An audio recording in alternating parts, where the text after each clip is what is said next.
Thank you, Baroness Julia, and for the rest of the lecture, I will refer to you as Julia, if I may.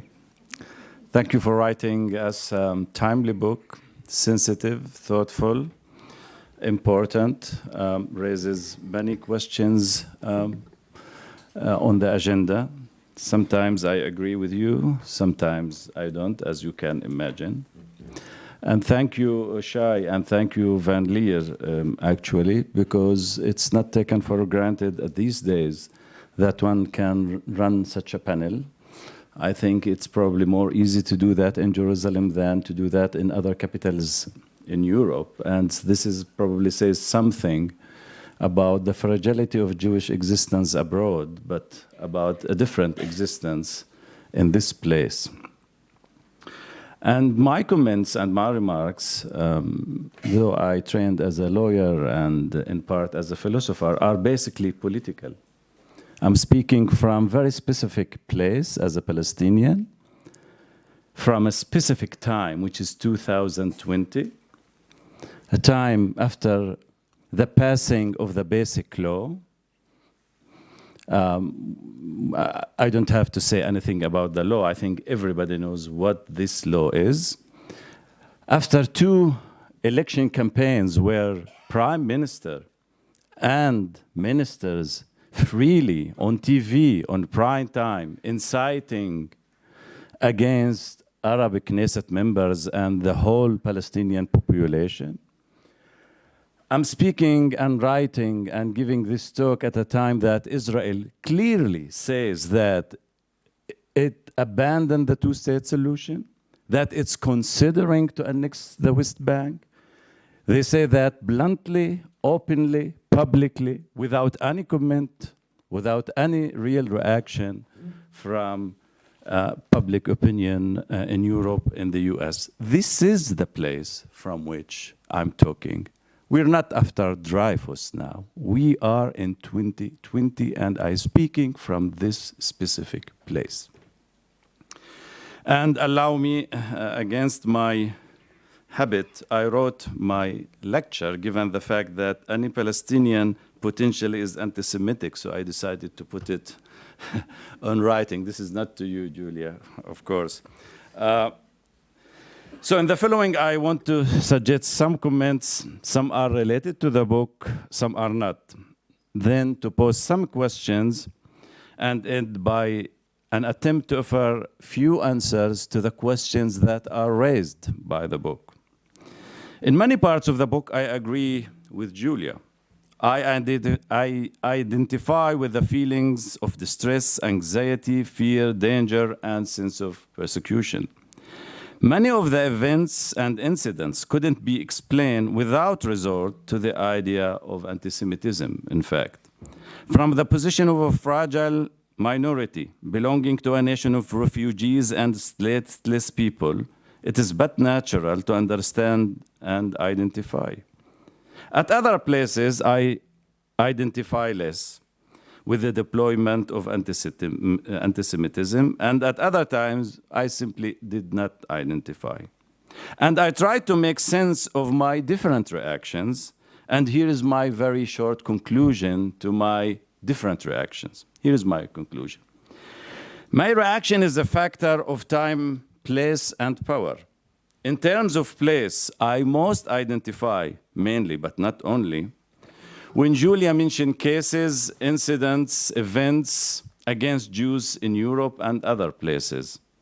And in terms of time, I mainly, but not only, identify with events before 1948, the year of the establishment of the State of Israel. The more we are moving away from these two, in terms of place and time, the identification dwindles. Things before 1948, where the Jews have no state, are different from events after 1948, where they have one and have army. And things before 1967 are different from things after 1967, when the Jews have 1.5 state. Events in Europe, where the Jews are persecuted minority, are different from events in Palestine, where they arrive initially as refugees, but soon turn into settlers backed by an empire. The European see the back of the fleeting refugee running for his life, but we, the Palestinian, see the face of the settler and the soldier, aiming to take our place on earth and tear us into stateless people. I think it's not very productive to discuss different phenomena in different times and in different locations with the same metrics. This makes the phenomena reside outside of history and power relation, and I guess that doesn't help nor add to our ability to understand the phenomena, let alone to fight it, and we have to fight it. Now to the questions posed on that I want to pose. The questions that I have are all related to the relation between anti-Semitism and the question of Palestine.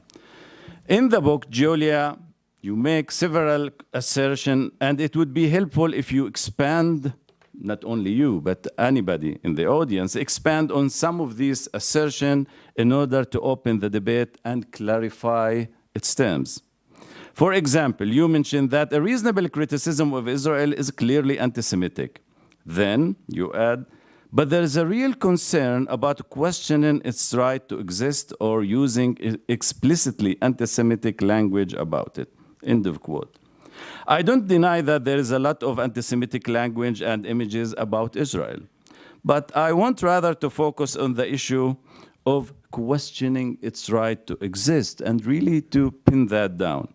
This needs further elaboration given the fact that anything could be seen and viewed as denying its right to exist, Israel's right to exist.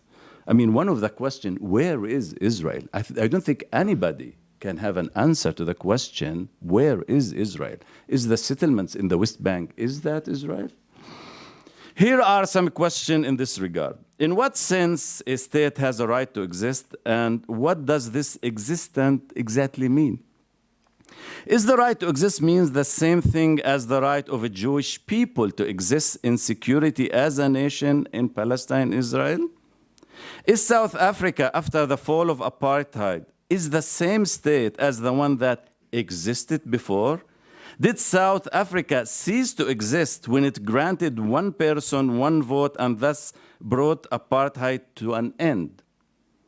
What needs to happen for a state in order to stop to exist? If a state makes substantial change in the rights of those people living under its control, does that mean that the state does not exist anymore? If an Israeli government decides, of course, under lots of pressure, international, probably local, probably in a third intifada, to annex the West Bank and Gaza, and to grant full citizenship to all Palestinians and full equality, does that mean that Israel stopped to exist? Is a change of the borders to be considered the end of the state? How can we distinguish between essence and existence? Is the change in essence tantamount to abolishing the existence of the state? Is defending the essence is the same as defending the existence? Is a change in the constitution declaring Israel to be the state of all of its citizens and grant full equality, personal and collective, to all its citizens regardless of ethnicity, religion, or nationality, means that it stopped to exist? What about someone, for the sake of the example, let's call him Mr. Zreik, thinks, just for example, thinks that current reality is unbearable, immoral, that the state called Israel practices institutional discrimination inside Israel and denies the Palestinians in the West Bank their basic rights.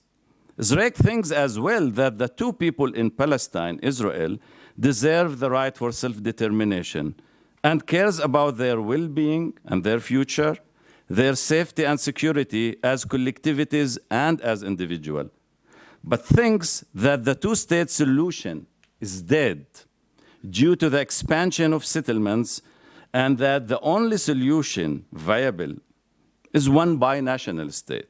I don't think either is viable, by the way, but just for the sake of the example. Does that question the right of Israel to exist? And if so, why is that anti-Semitic? Can't we imagine a Jewish nationalism in Palestine that is not Zionist, and that is beyond the current reality and constellation, and that is not colonial? Can we reinvent another mode of Jewish nationalism? Or Zionism has a tight hold over Judaism. I don't have to fight the fight of Jews who should actually say that there are other forms of collectivity than the one imposed by Zionism. I think this is not my role to do this, but of others. After this number of questions, I find it fair that I myself offer certain answers to few questions that Julia poses in her book, and I think many in the audience have. She asked about the meaning of being anti-Zionist. Quote, what does it really mean? Does it mean that Jews alone of all people have no right to self-determination? Does it mean that the idea of a Jewish homeland is misconceived? End of quote. When the question is posed in this abstract formal nature, mainly if it's posed in Europe, then probably the most immediate and natural answer is in the positive. The desire to normalize the Jewish existence, to end persecution, to find a safe haven might be understandable, mainly after the persecution in Europe, not to mention the Holocaust. Can any European or other human being deny such a desire for normalcy and safe home? But the issue is that this is not the right way to pose the question, on my part. Rather, it should be posed in historical, concrete terms. There is a gap between saying that the Jews deserve a shelter and safe haven and claiming that they have such a right to establish their state in the land of Palestine that is already inhabited by other people. This is a historical, political, concrete question. Posing the question in this manner, the way I pose it, brings the existence of the Palestinian into the picture early on. And any answer regarding the right to self-determination of the Jews must take the rights and interests of the Palestinian into account and must be limited and restrained from the start by those rights. One of the blind and violent spots of Zionism, that it runs a discourse of right, a conversation with Europe, reaches the conclusion that it has a right to a state without factoring the existence of the Palestinians in the formula from the start. Thus, instead of subjection, the answer to the question whether Jews have a right to self-determination in a form of a state, to the fact that Palestine is already populated by Palestinians, Zionism took the other route. It subjected the fate of the Palestinian to the a priori fact that the Jews already have a right for homeland and statehood in Palestine. I think this is the core of the violence of Zionism. They didn't hate us. We just happened to be in the place that they wanted to establish their state. It's not even racism. I don't take it personally. So relax in this sense. So I guess that given the current practices, please remember, we are not dealing only with idea, with practices. I guess given the current practices of Israel here and now, that the question ought to be posed is the following. What does the principle of right of self-determination mean? What are the prices to be paid? By whom? To what limit? And why? I think that the problem, as I see it, is not the problem of Jewish equality in Palestine, but Jewish superiority. Not Jewish rights, but Jewish privileges. Not one of self-determination, but the right of ongoing expansion. Israel, until now, is not state because it's not stated. It is a movement. Israel is still a movement. And for a movement to have a right to exist means to have a right to expand. Nobody have a right to expand. Today, and I'm about to finish, don't worry. To be anti-Zionist means mainly an ideological stand regarding the narrative how we got here. But what hinders any solution is not ideological, but rather political. And here I'm 100% political person. I don't go beyond why people, what the principles behind their action. I'm interested in the manifestation of the practices, of the materiality of the way people live. If someone like Benveniste thinks that the essence of Zionism is a binational state, I'm not going to argue or fight with him saying, no, actually you should stop to be Zionist in order to agree with you. I agree with him, and he can continue to call himself a Zionist. I'm fine with that. I'm for the political, not the ideological. The question here and now is how to move ahead without forgetting the past, yet not being slaves to the past. Now that we have 6 million Jews in Palestine that constitute a nation, I think that any decent thinking must recognize this fact and recognize as well the Palestinian Nakba and the ongoing dispossession, occupation, and statelessness, and take responsibility on that. Any solution must be responsive to the past, but as well responsive to the demand of the future of living together. Let me finish with a very personal and very sensitive matter that is not related to the book. The Jews are probably the ultimate victim of the last century.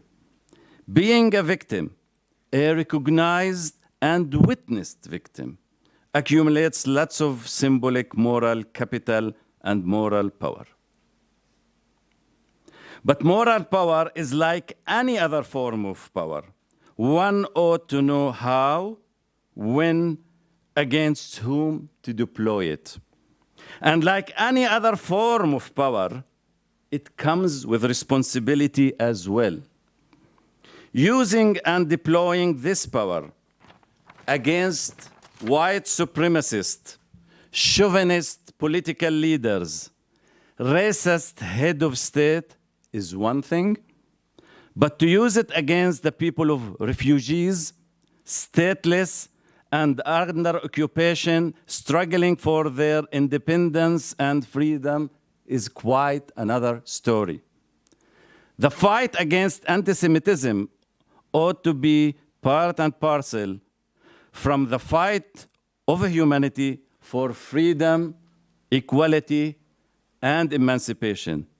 That is the final and the ultimate test for the fight against antisemitism as I see it.